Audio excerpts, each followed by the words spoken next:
नमस्कार मित्रांनो.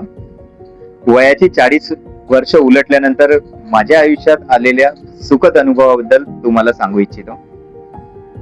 क्रमांक 1 आहे स्वतःचा स्वीकार आणि क्रमांक 2 आहे अनुभवांची श्रीमंती. आपण जसे आहोत तसे स्वतःला स्वीकार करतोय. आपले स्वभाव, गुण, दोष, आपली विकनेस, स्ट्रेंथ काय आहे हे आपल्याला कळतंय. परिस्थिती कशीही असू द्या, प्रत्येक गोष्ट ही माझ्या मनाप्रमाणेच घडणार नाही हे वास्तव मी आनंदाने स्वीकारले. जेव्हा आपण अपेक्षा सोडतोय तेव्हाच आपल्याला शांतता आणि स्थिरता मिळते आणि त्याच क्षणी जगाचा आपल्याकडे बघण्याचा दृष्टिकोन बदलतो.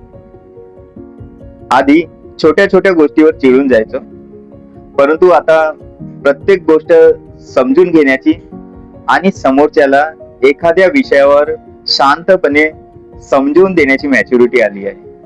मला कोणाला सिद्ध करण्याची किंवा करून दाखवण्याची घाई नाही, मात्र शहाणपण हेच माझे यश आहे आणि त्यामुळेच मला माझ्या व्यवसाय आणि नोकरीमध्ये यश मिळाले आहे. आधी प्रत्येक कामाला हो म्हणायचो, परंतु आता कळलंय की नाही म्हणणे पण गरजेचे आहे. आता मी त्याच गोष्टी करतोय ज्यातून मला खरं समाधान मिळतं. आधी काम करताना चुका करायचो आणि लोक खाली पाडतील याकरिता भीती राहायची,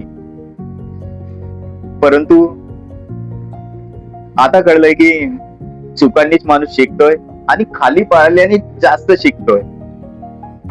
आता नवीन गोष्ट करताना मी घाबरत नाही, कारण माझ्याकडे अनुभवाची श्रीमंती आहे. मित्रांनो, 40 नंतरचे हे आयुष्य म्हणजे जगण्याची नवीन सुरुवात, एक नवीन कला आणि शहाणपणाचा नवा जन्म. पटलं तर लाईक करा, शेअर करा आणि हो, जर तुम्हीही 40शीत असाल तर या अनुभवाच्या श्रीमंतीचा अभिमान बाळगा. तुमचे अनुभव कमेंट्स मध्ये नक्की सांगा.